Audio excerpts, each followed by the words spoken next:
Jadi config ini adalah config di router A.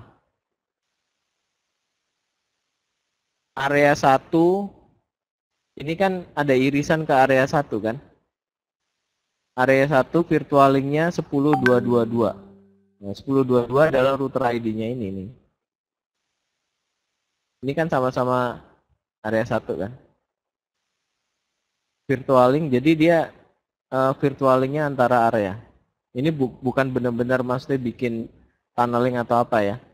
Tapi ini virtual link-nya ini konfigurasinya ada di konfigurasi OSPF. Jadi bukan konfigurasi di ada satu interface baru, bukan konfigurasi di interface. Oke. Ini area 1 virtual link ke 10222. Ingat ini area 1 virtual link ke 222. 222 ini.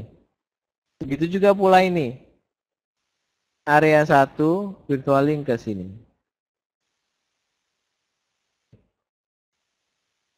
Ini 0. Oh, ini kampret, ini networknya sama Sontoloyo. Oke. Gampang toh config-nya. Config di Mikrotik kayaknya lebih gampang lagi. Next. Woi. LSA type. Ini yang paling penting di dalam OSPF. Jadi kalau lo adalah senior network engineer, lo pasti ditanyain LSA type. Nah, LSA type ini ada tipe 1. Ini sebenarnya gua harus tunjukin di lab, tapi ternyata nanti ada. LSA 1 ini adalah router LSA. LSA 2 ini adalah network, isinya nanti link-link yang tadi kita lihat show IP OSPF database, itu ada router, terus ada jumlah link. Nah, ini dia. Terus ada 3, ini adalah summary.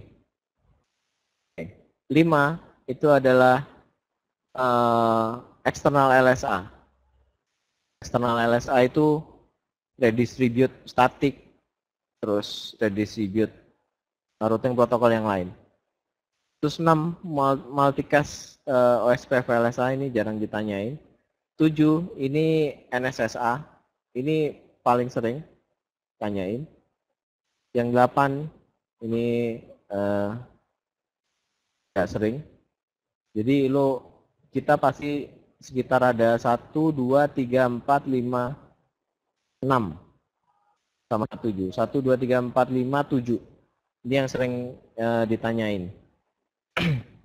Yang lain jarang. Itu aja yang dihafalin. Oke, tipe 1 isinya adalah LSA tipe 1 isinya apa? Link. Gue balik lagi. Sorry, gue akan balik lagi sini. Ini secara konsep yang tadi untuk nyambungin dari area 5 ke area 0. Yang pertama virtual link, yang kedua adalah dengan menggunakan tunneling GRE. Nah, ini. Nah, terus apa hubungannya dengan topologinya Bang Rizky nih? Topologinya Bang Rizky sama juga. Sebenarnya di sini ada area 0 tapi proses ID-nya beda. Ini area 0 tapi proses ID-nya beda. Proses ID-nya beda. Jadi area ini sebenarnya tidak ada berhubungan sama sekali dengan area ini. Ini misalnya ada link lagi gini ya, Bang. Atau link lagi gini ya, Bang. Redundannya begitu nggak? Kira-kira.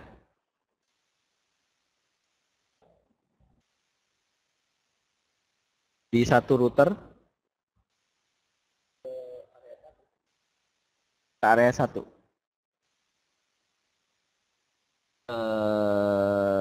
Oh, berarti beda. Gini. Berarti gue gambar gini ya. Gue gambar kecil ya.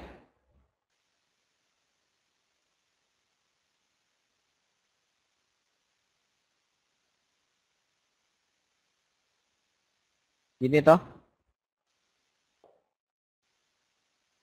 Ini area 0. Ini area misalnya 10. Atas ini area 0. Atas area 0.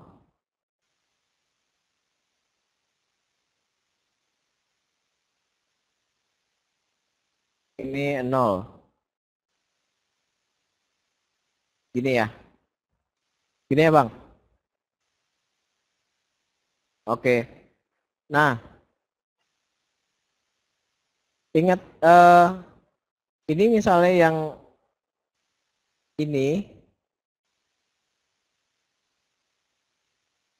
proses ID-nya adalah proses ID 1, yang bawah proses ID 100.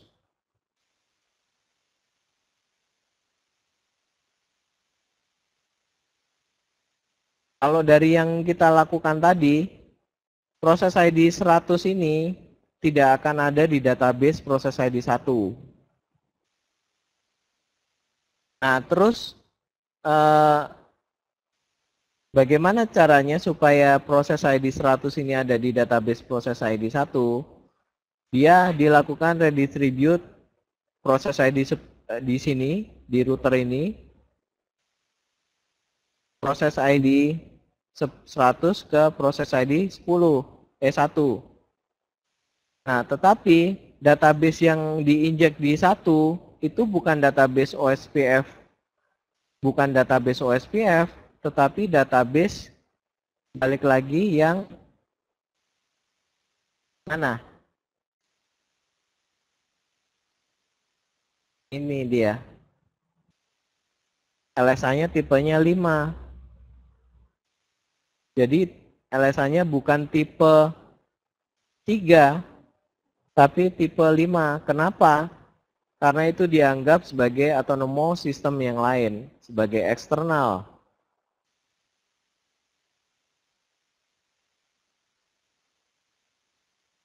Oke, ada pertanyaan?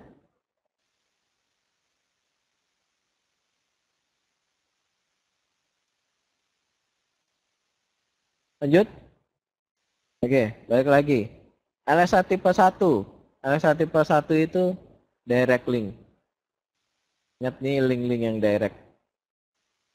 Ini yang dikirim tipe 1 ini link-link yang direct. Beserta IP-nya, beserta router ID. Jadi LSA tipe 1 isinya router ID sama link. LSA tipe 2 isinya transit link. Jadi link-link yang di belakangnya. Terus subnet mask linknya.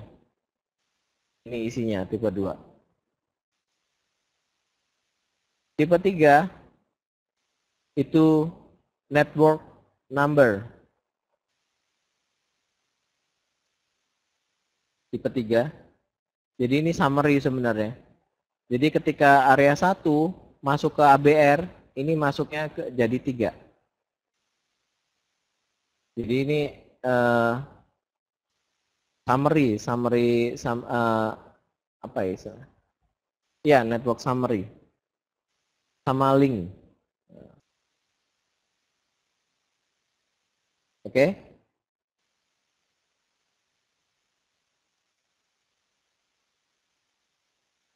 Tipe 4 ini isinya adalah jadi autonomous system yang lain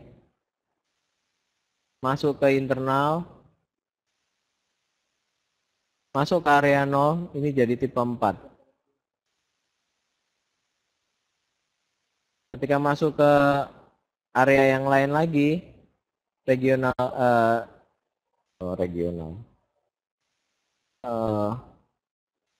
area yang lain lagi di dalam yang nempel di area 0, itu jadi tipe 4 juga. Oke. Ini isinya juga router ID dari ASBR ya.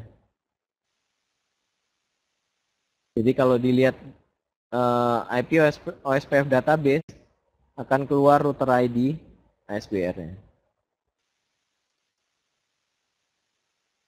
Tipe 5 ini autonomous system juga. Ini dari routing protokol yang lain yang originating di SBR. Ini kayak BGP, static route itu masuknya tipe 5.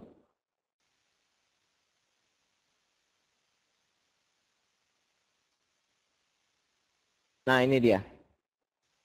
Ini di OSPF database bisa kelihatan ini tipe berapa. Ini tipe berapa tadi router link? Tipe 1. Netlink tipe 2. Ini tipe 3. Kita bisa lihat yang tipe 1. Artinya IP ini nempel di dia. Kita bisa lihat. Ini tipe 2. Ini mulai tetangganya. Ya kan? Terus ini tipe 3, ini belakang-belakangnya lagi, tetangga belakangnya lagi, summary. Ini di summary. Kalau ini masih berupa IP router ID masing-masing, ini udah berupa summary. Oke. Ini interpreting di OSPF route. Jadi kalau kita show IP route, kita akan temuin O. Kalau O ini intra area, jadi di area mereka sendiri. Terus kalau OIA itu inter area, jadi area yang lain. Aduh.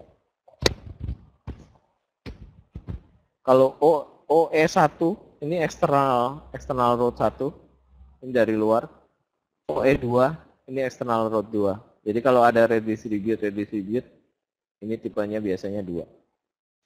Tapi kalau mau 1 bisa di tag juga. Dia tinggal melakukan tagging.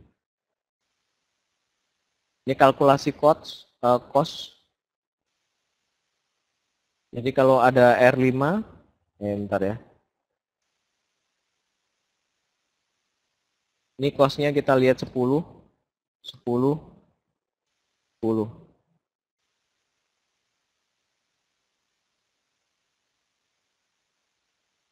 R1 1785. Ntar.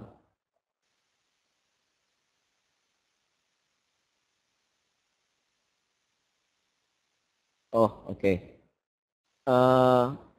Dari AS number 1 mau ke R3, ini costingnya adalah 1785 plus 10. Jadi 1795. Kalau mau ke R4, ditambah lagi, 10 lagi. Kalau mau ke R5, kita bisa lihat 10, 20, 18, 15. Sebenarnya mirip-mirip. Sebenarnya ada yang lebih kompleks.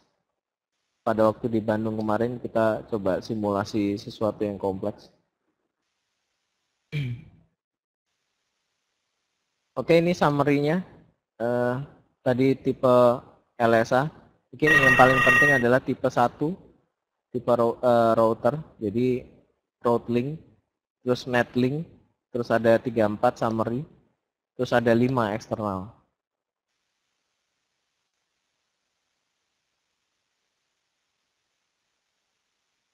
Ini masalah costing. Ini nanti kalau di Hypernet kita ada, aku mesti kasih lihat ya.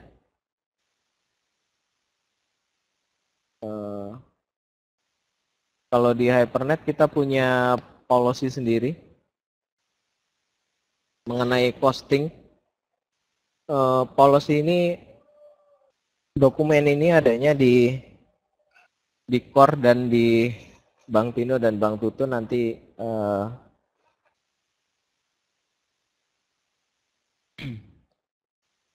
oh ya, di dokumen yang branch itu ada juga masalah costing.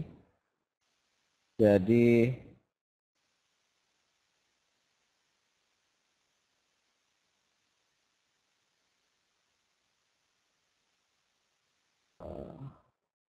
oke. Ini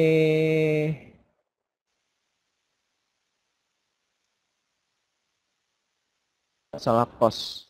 Oke. Ini adalah posisi Hypernet. Jadi ini cost-nya sudah di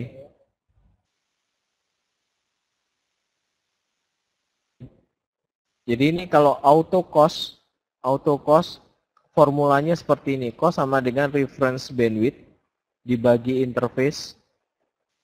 Interface-nya misalnya 1 GB ya dihitung 1000 dikali 10. Itu cost-nya. Tetapi di Hypernet kita nggak melakukan auto cost seperti itu, tapi kita melakukan manual. Jadi kita menentukan cost itu sendiri. Jadi kita set manual.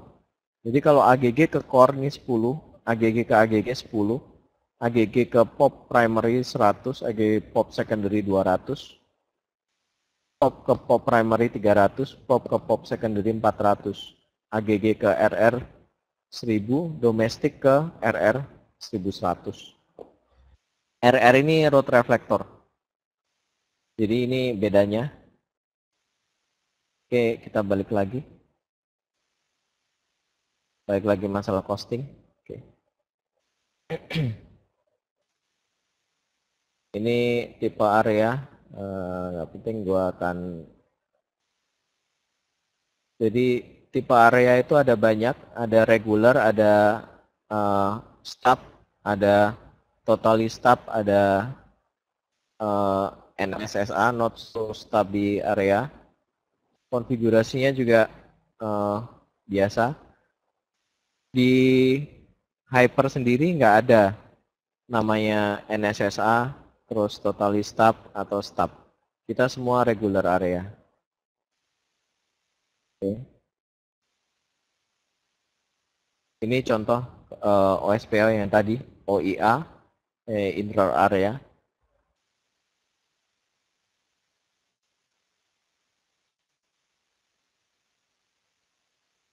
Oke, ini ada O, itu artinya di dalam area itu sendiri.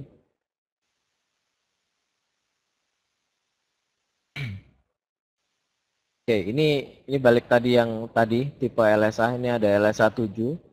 LSA 7 itu adalah NSSA, ada LSA tipe 5. Ini tipe 5 ini dari autonomous system yang lain karena ada RIP di sini.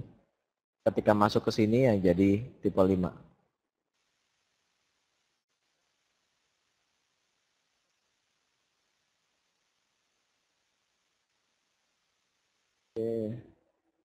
Wah, udah selesai. Thank you, Bang. Udah selesai, Bang. Bentar. Oke, tipe 1, tipe 2, tipe 3, tipe 4, tipe 5. 5, 7. Oke, gua mau jelasin di gambar ini, biar ini lucu banget gambarnya. Ini area 1, LSA tipe 1, ini yang hijau ini. Tipe 2 juga hijau ini. Jadi di dalam area itu ada LSA tipe 1 dan tipe 2. Ketika masuk ke dalam ABR ke area 0, ini jadi tipe 3 summary dan tipe 4. Oke. Tipe 4 ada hubungan dengan ASBR tapi dia nggak tahu itu ASBR. Jadi antara ASBR jadi dari ASBR ke dalam area yang lain. Tapi tipe 5 ini dari luar ASBR. Jadi routing protokol di luar ke dalam area ini. Ini ASBR. Ini tipe 5. Jadi autonomous system yang lain, routing protokol yang lain. Oke. Ini dalam area 0, ini ada tipe 1 dan tipe 2. Ini sama. Oh, ini gampang banget nih. Tipe 7 autonomous system lain masuk ke sini. Tipe 7 ini NSSA, sorry. Tipe 7 ini NSSA. Ini kenapa autonomous system lain? Ini harusnya NSSA, no stabi area. Oke. Oh, ada yang mau dijelasin ini? Ini keren banget. Oke, gua kasih lihat aja. Ada yang mau ditanyain?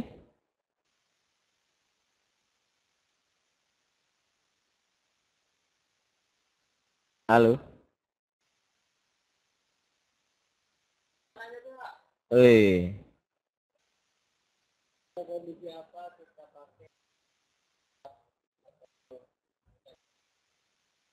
Yes. Pertanyaan yang luar biasa, super sekali Bang Dodi. Kapan kita pakai NSSA, kapan pakai stub, kapan pakai totally stub, kapan pakai regular? Yang pertama adalah pertama kali hmm?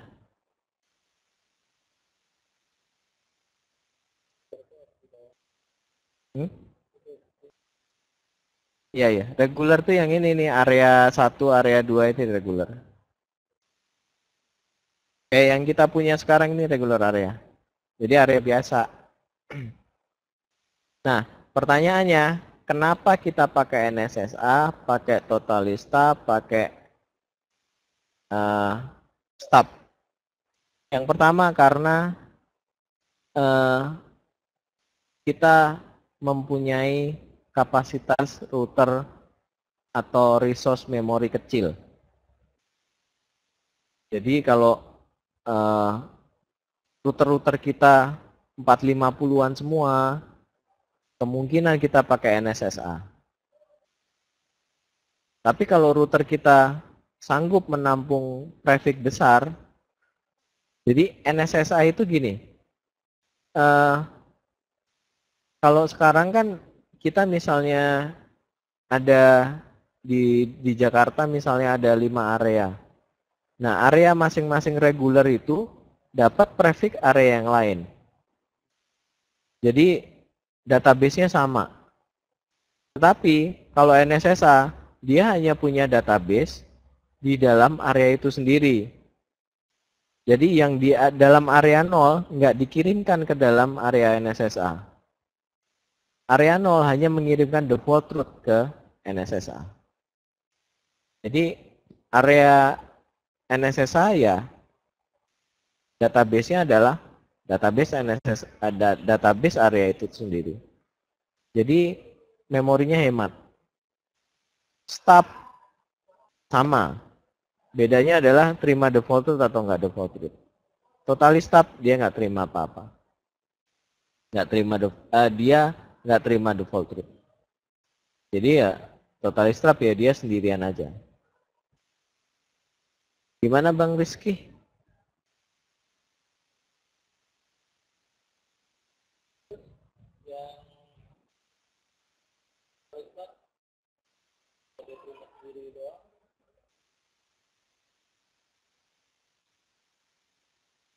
Dia buat apa? Ya buat dia doang sendiri.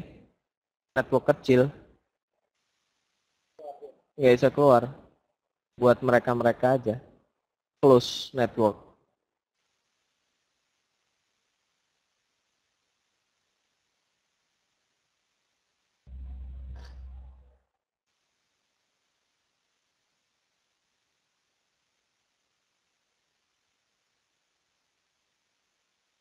Ada lagi pertanyaan?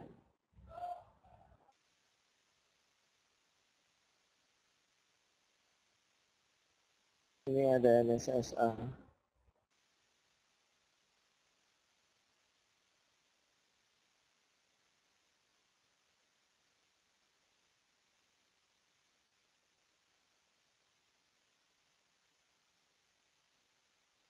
Ada lagi pertanyaan?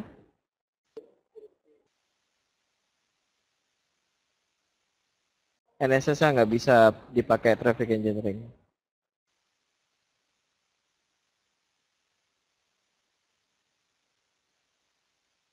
OSPF traffic engineering ya.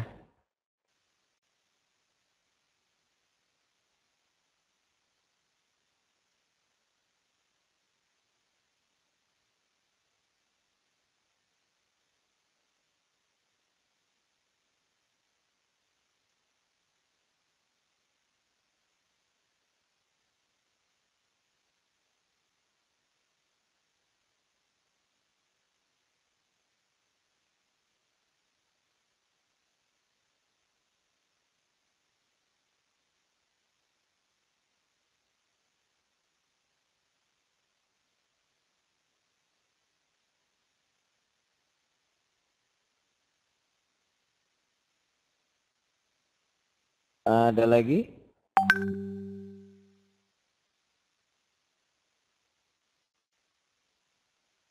Wih, slide gue tinggal satu nih.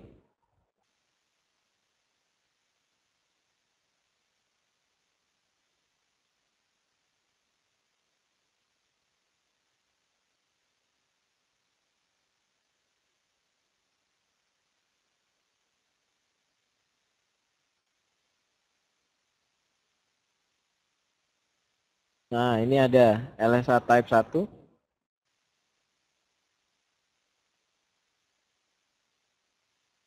LSA Type 2, ini LSA Type 3, Summary Link, Netlink.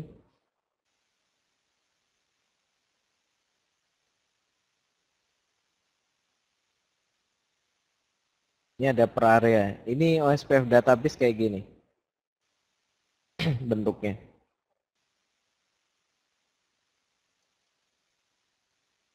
Teman-teman, ada yang mau ditanyain?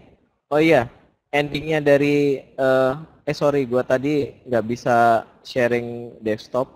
Gua pengen banget sebenarnya kasih lihat beberapa yang penting.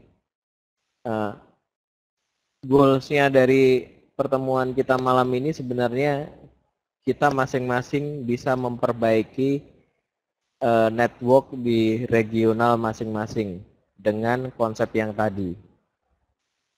Jadi intinya adalah, inti yang paling dasar adalah kita benahi network type-nya dulu. Kalau jadi nggak boleh ada broadcast. Kalau ada NBMA harus dikasih priority. Tapi yang paling penting adalah kita network telco itu adalah point to point. Seharusnya minggu ini kita Jakarta udah jalan MPLS ya. Kita udah selesai 40 router. Target kita Bali dan Bandung. Itu dulu. Dua itu dulu. Kalau itu jalan harusnya sih oke.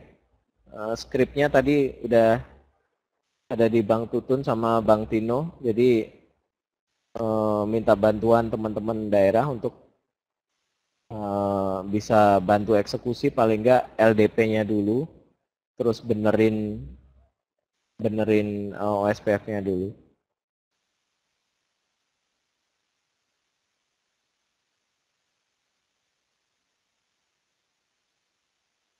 Kenapa nggak bisa di NBMA? Point to point-nya bisa di ping nggak?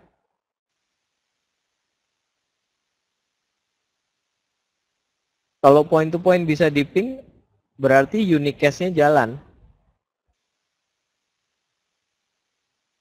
Kalau point to point bisa di ping, berarti unicast-nya jalan. Kalau unicast jalan, berarti NBMA jalan.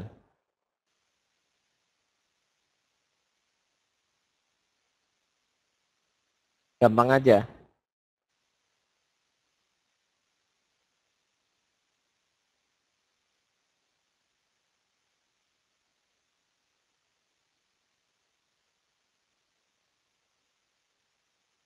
Metric type apa tuh? Metric type itu harusnya bentar. Metric type itu ada di mana? Itu mirip dengan cost tuh kayaknya, metric. Aku nggak pernah lihat metric type.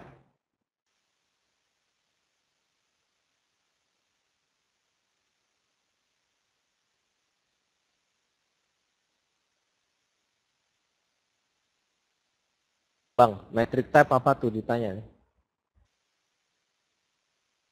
Emang ada gitu ya?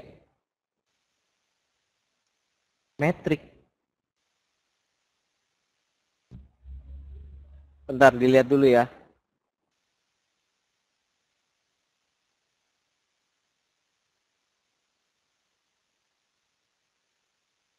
Apa ya? Instance.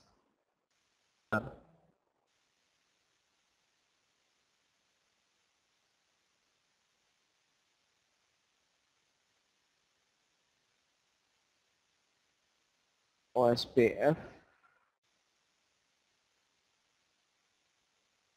instan.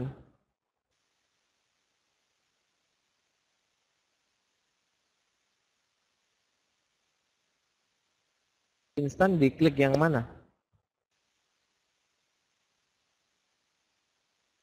Oh, metrik.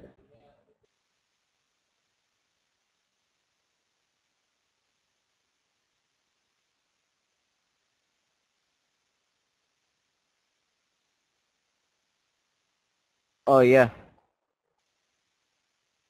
Ini namanya administrative distance.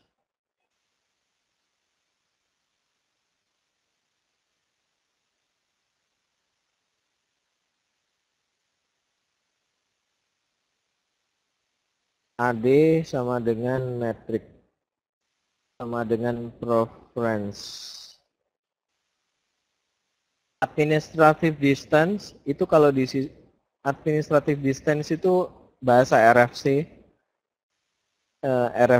terus bahasa metrik itu bahasa apa ya? Kalau preference itu ini ya, Juniper ya?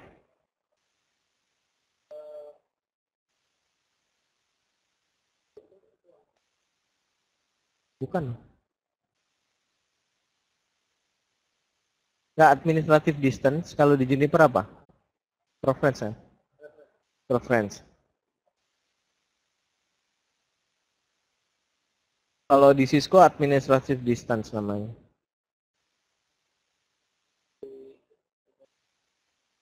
Distance. Mikrotik distance. Tapi itu tadi metrik dibilang.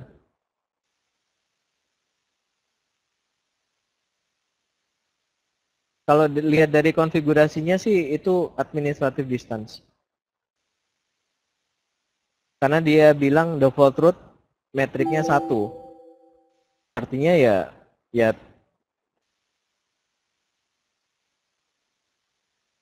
static root.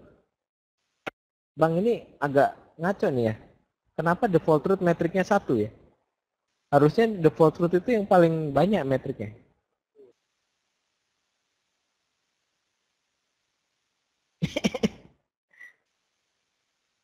Nggak tahu gua mikrotik nih. Masa begitu?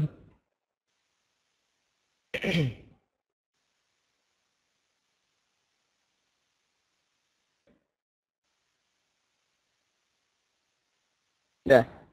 Tapi kalau di OSPF dia nggak dikonfig kan? Yang metrik ini bang? Nggak.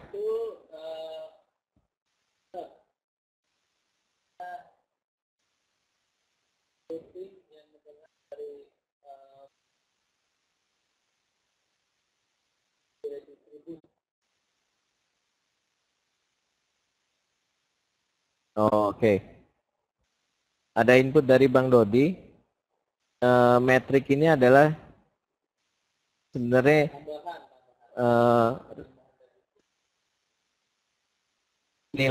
nilai distance dari routing protokol yang lain yang diredistribute ke OSPF. Begitu bang? Coba gue lihat lagi. Bentar. Kalau default root dikasih metrik 1. Kalau connected dikasih 20. Kayaknya nggak tahu deh. Oh iya. Benar. Nah, tapi nggak tahu ini harus di ini ya. Ini harus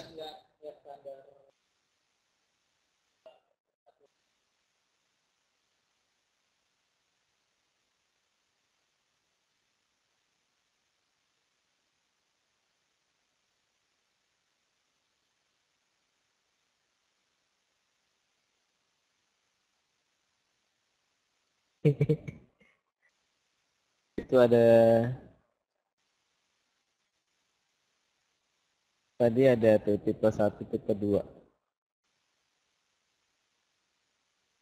Kalau di Cisco itu tipe 1, tipe 2 itu eksternal 1 sama eksternal 2.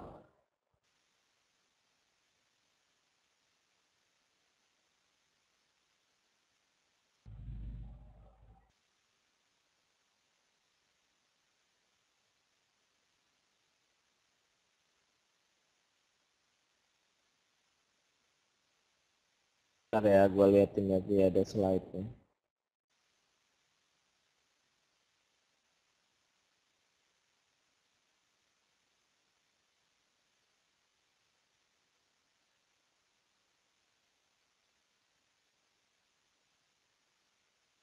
Gimana Bang Samsul mau nanya apa? Jok aku foto ya awakmu.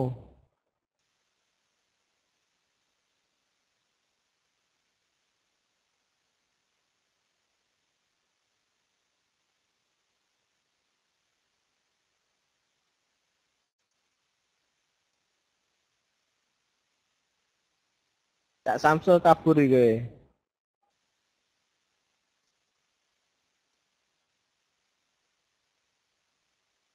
Ditanya tuh Bang.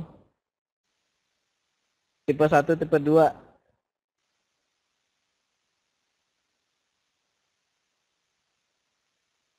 Ya wes, langsung nge-lab ya Cak Samsul.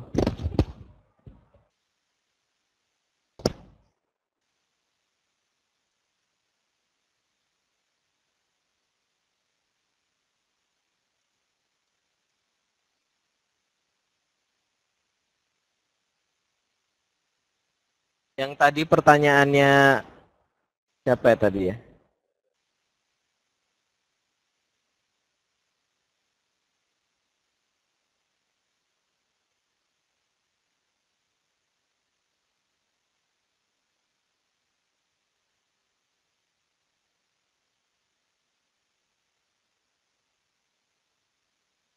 Jadi default match-nya berapa? Nggak ada ini sama dia langsung dimasukin ke eh, tipe berapa tadi? 5.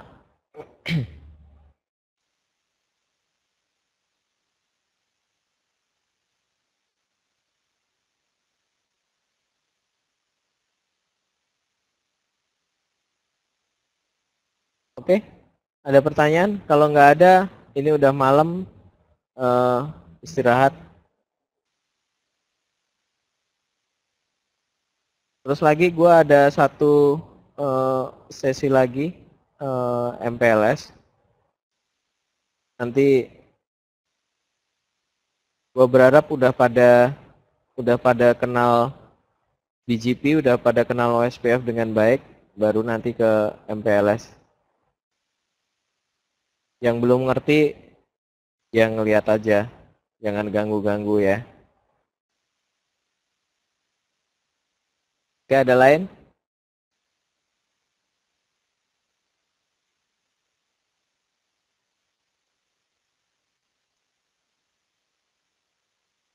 Ya Om, apa? Apa Cak Febri?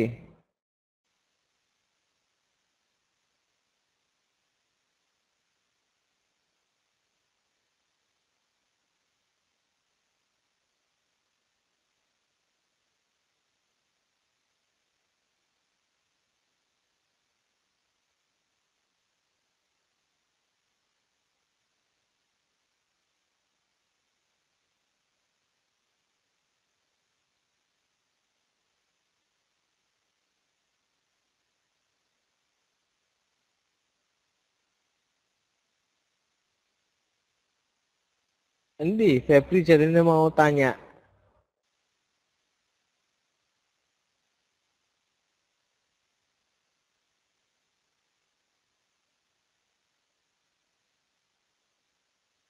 Loh, jangkrik. Masuk ada mod di pelanggan berkali-kali ganti sendiri.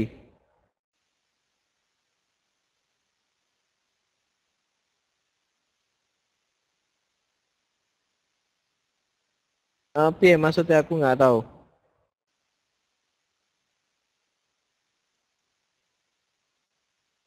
Eh, Gini, kalau multicast itu eh, kemungkinan nggak jalan emang iya ada. Jadi tipe broadcast sama point to point itu kemungkinan eh, mungkin nggak jalan. Tapi selama point to pointnya itu, point to point routernya itu bisa di ping, harusnya NBMA jalan. Dia nggak akan pernah mati. Kenapa? Karena ping jalan ya, pasti jalan NBMA nih. Unicast-nya jalan pasti.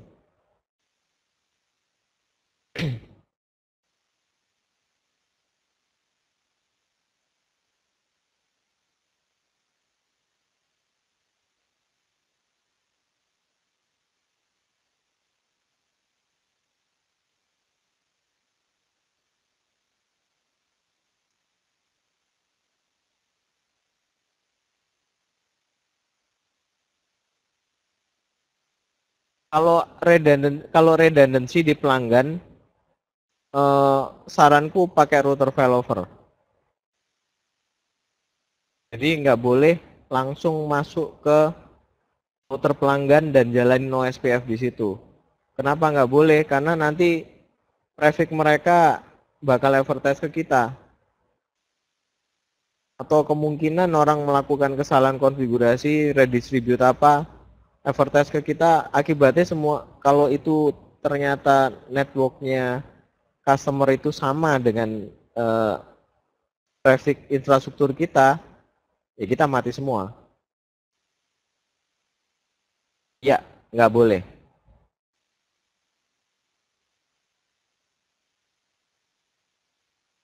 Pokoknya harus ada router failover di atas. Karena resikonya besar buat kita. Kita nggak bisa kontrol apa yang dilakukan oleh pelanggan.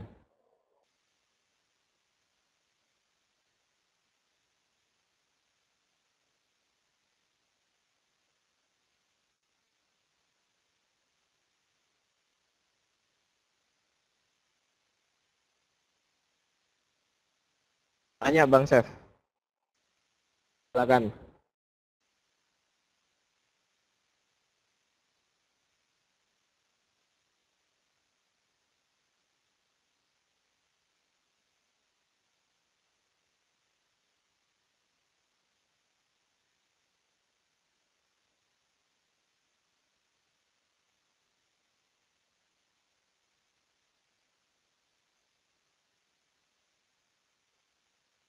Di Bali pernah kejadian nggak, atau di Bandung juga pernah kejadian? Jadi ada yang advertise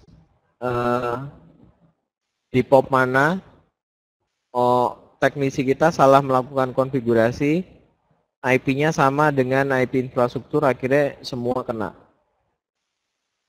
Jadi semua infrastruktur mati. Ada yang pernah kejadian gitu nggak?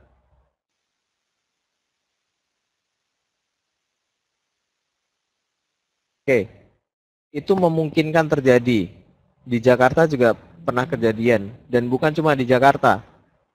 Aku ingetin, telco besar seperti Telkom, seperti Indosat tahun 2014 lalu, Telkom itu 2012 mati selama 8 jam. Sekitar 1.200 router PE-nya mati. Kenapa? Karena ada kesalahan konfigurasi, dia melakukan advertise IP dari internet ke dalam networknya si Telkom. Akhirnya 1.200 mati. Terus Indosat juga sama. Jadi melakukan salah konfigurasi, melakukan IP, melakukan advertise ke dalam networknya, akhirnya mati juga. Ingat, kita itu namanya root hijacking. Kita juga punya kesempatan yang sama, kita punya peluang yang sama untuk melakukan kesalahan. Salah satunya adalah misalnya pelanggan kita nyolok ke router kita menggunakan OSPF. Terus networknya Bali 10.249.0 berapa gitu ya. Nah, kebetulan pelanggan itu IP-nya 10.249.0 berapa, atau 10.249.00/16. Network Bali mati, Pak. Ketika itu ke advertise ke network kita. Dan sebagai engineer, kita juga lu bakal panik. Kenapa? Karena semua networkmu mati dan lu nggak bisa remote, lu nggak bisa analisa, mati aja. Dan itu kenapa lama? Karena lu nggak bisa ngapa-ngapain. Di Jakarta juga pernah. Jakarta problemnya adalah ada teknisi ya. Jadi di lapangan dia assign IP di interface di POP. Nah, problemnya adalah di dalam POP itu ada redistribute connected. Jadi semua IP yang di assign di interface otomatis teradvertise ke dalam network OSPF.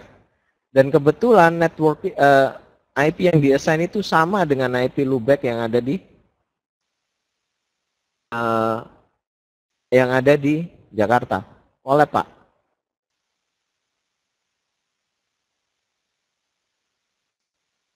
Dan kebetulan pada waktu itu kita masih bisa remote, masih bisa analisa. Nah, kita bakal problem kalau kita nggak bisa remote malahan. Networkmu mati lama. Jadi kenapa tadi Bang Tino nanya, di pelanggan harus ada router failover nggak? Jawabanku kayak gitu.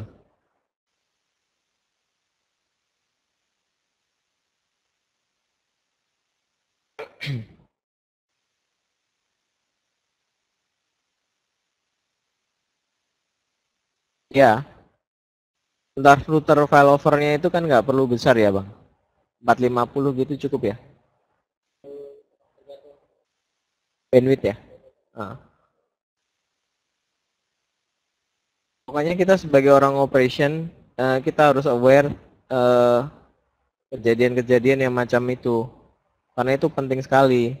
Kalau kita keliru dan ternyata ada kejadian itu, kita bakal bingung.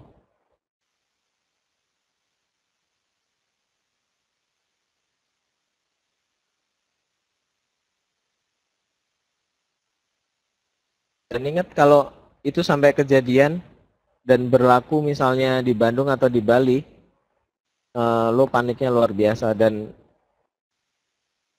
kerugian di perusahaan gede. Ya mending kita beli router yang harganya cuma berapa 500.000 daripada kita lose customer banyak.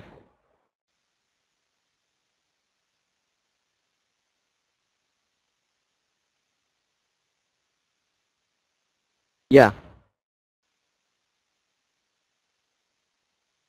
router pelanggan kenapa kita request sih?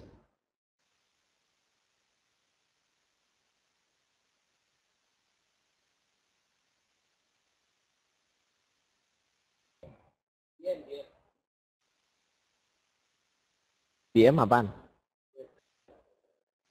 Oh, enggak, maksudnya router pelanggan kenapa harus Hypernet yang provide? Router pelanggan sama router pelanggan kan pelanggan punya router sendiri toh. Oke, ya udah. Kalau modelnya kayak gitu harus beli dua.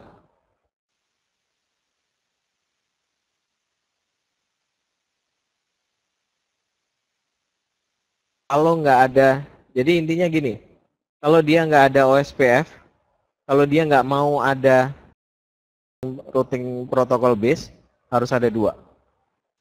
Kalau dia nggak mau nambah satu untuk failover, ya harus static root.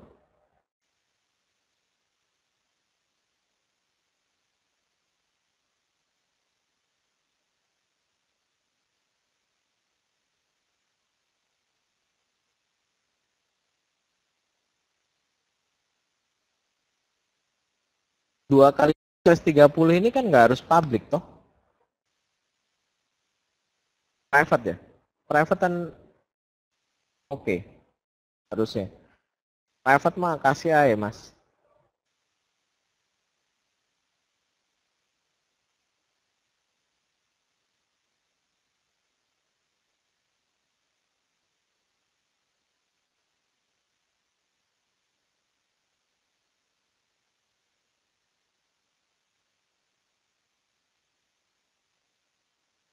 Yo yo wes, gak usah rebutan. Sisi-sisi.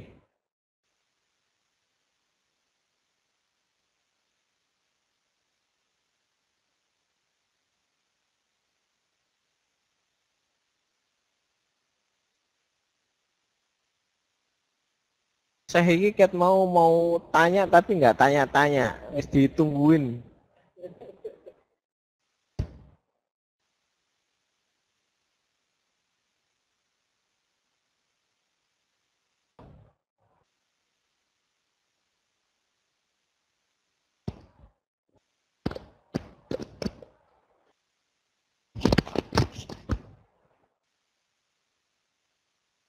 Itu sama kayak pertanyaannya Bang Dodi tadi. E1 sama E2 bedanya apa, Pak? Ya, sama. Itu masalah tagging. Yang diprioritasin yang mana, yang diprioritas yang di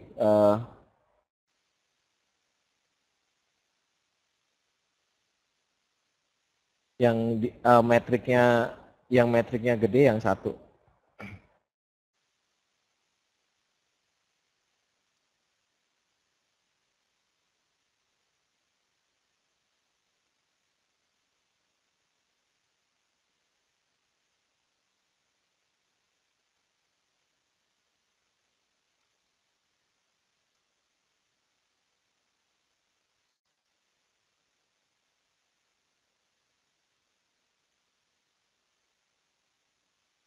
Udah?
Eh, bedanya lagi, kalau yang E1 itu kita masih bisa kontrol.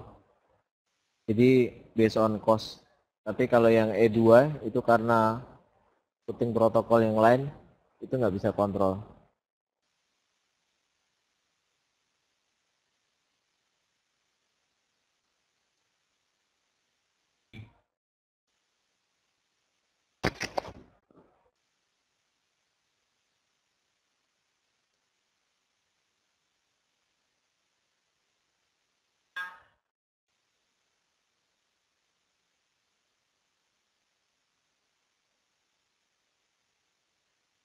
Eh, gua mau nanya di router failover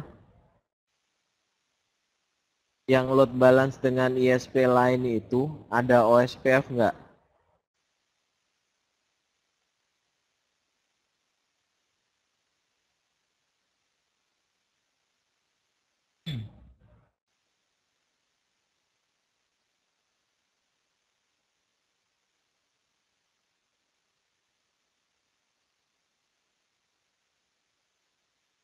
Iya,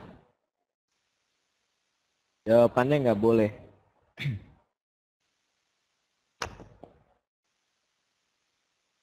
Terus router itu siapa yang kontrol?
pasif itu kayaknya bukan nggak di redistribute.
Karena gini ya, gua soalnya pengalaman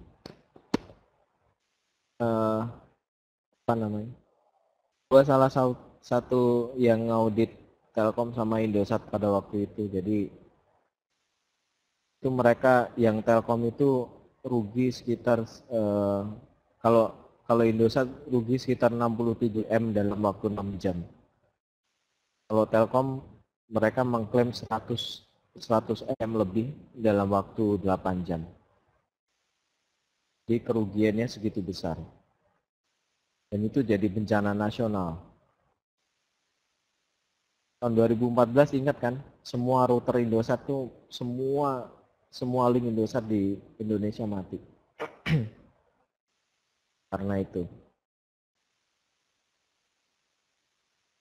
Dan gue ikutan melakukan auditing terhadap network mereka supaya nggak terjadi route hijacking lagi, supaya nggak terjadi routing feed lagi, gimana caranya. Nah, terus sekarang gue ada di sini,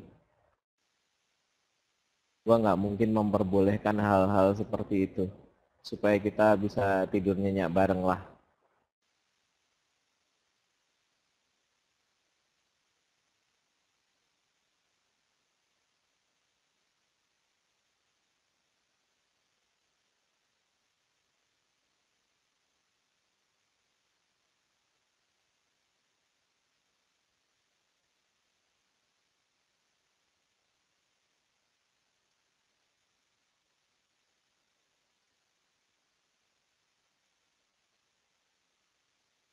Di beberapa hotel kemarin kan eh,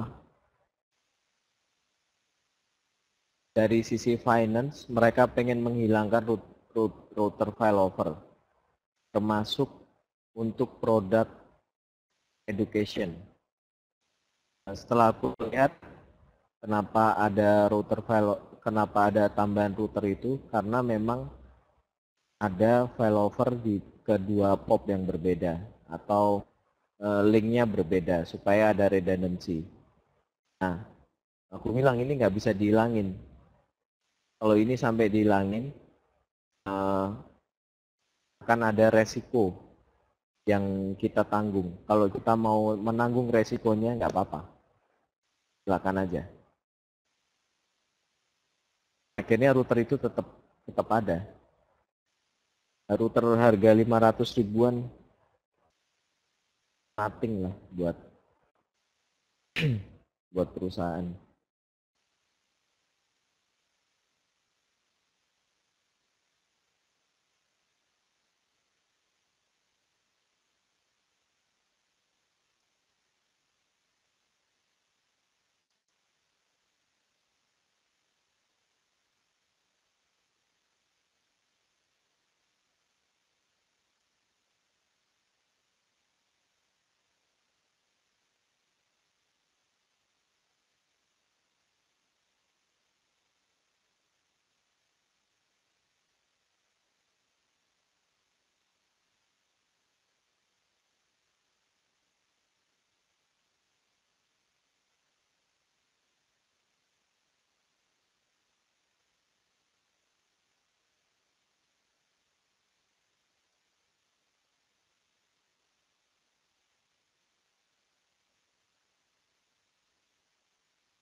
Tipe 1 sama tipe 2 lebih prefer tipe 1 ya.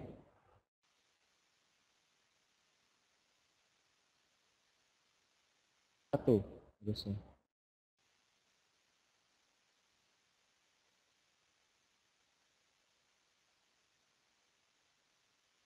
Metriknya bentar ya.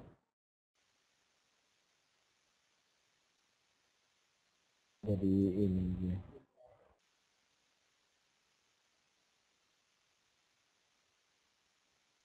Kos eksternal. Terus yang satu hanya memperhatikan kos internal only. Kos eksternal only. Jadi langsung masuk ke tipe 5. S1 tipe 5.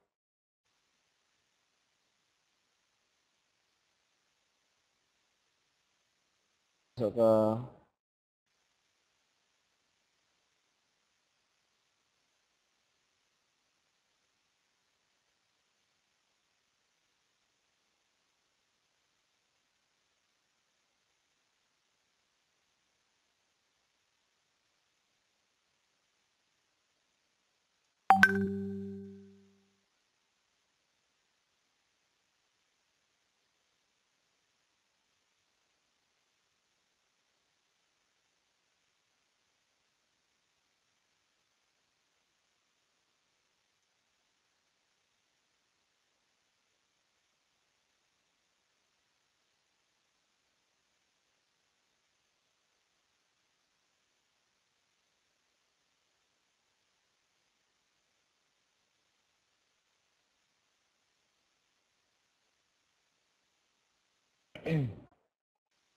konsepnya.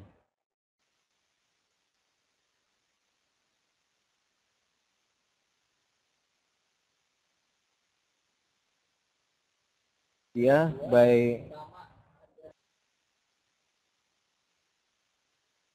costnya lebih gede yang mana?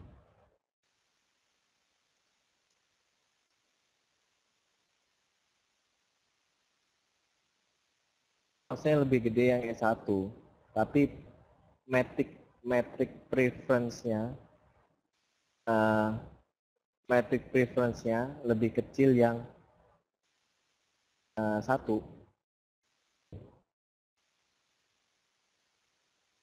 Note that the metric and forward metric seen in the previous itu row, ya. Single metric. Walaupun demikian, secara teknikal sama. Ya, expose-nya 2 ketika ditambah-tambah. E1 prefer over E2. Walaupun jadi OSPF nya jadi prefer yang E2. Walaupun E1 cost-nya lebih gede daripada E2.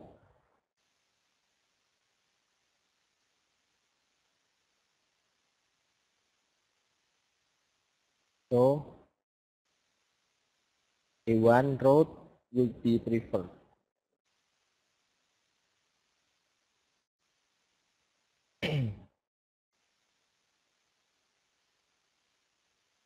Jadi costingnya secara hitungan cost E1 memang lebih gede. Tapi secara hitungan metrik E1 lebih kecil. Dia lebih prefer administrative distance-nya. Kalau ngomongin routing protokol, itu bukan ngomongin costing. Tadi kan pertanyaannya, yang mana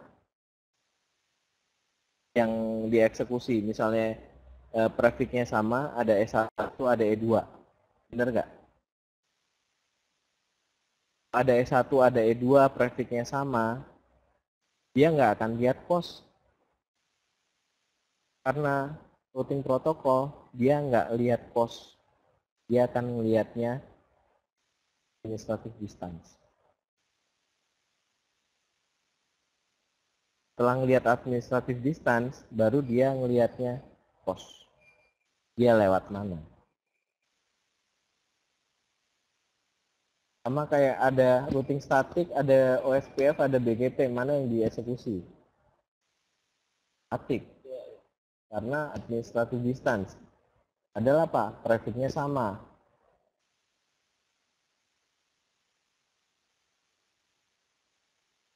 Metrik.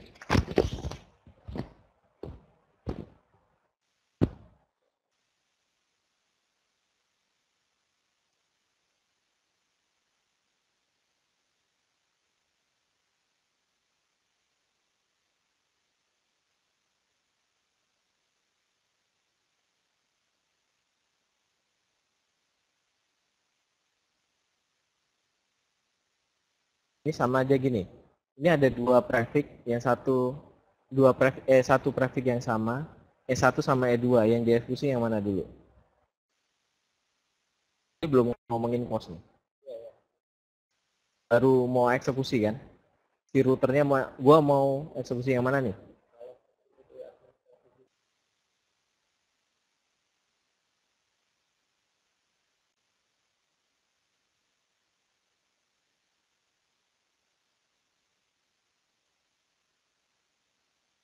Tapi administrative distance.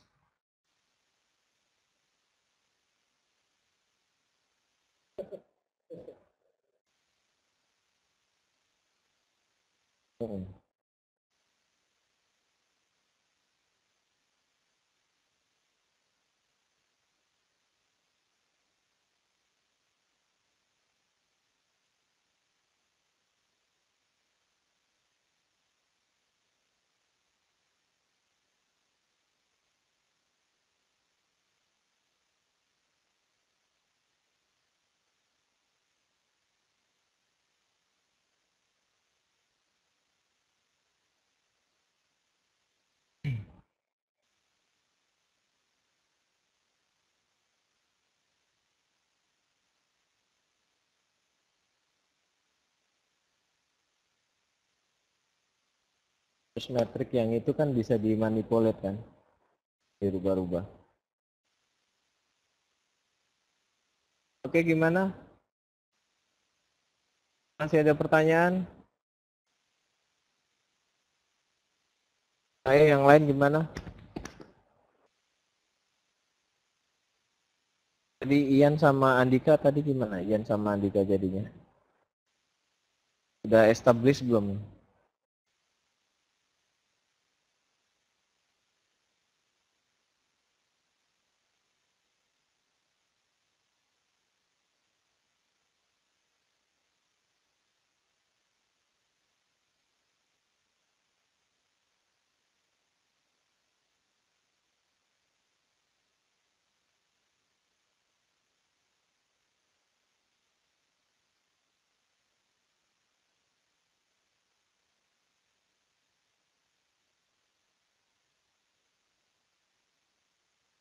Ada distance, ada matrix.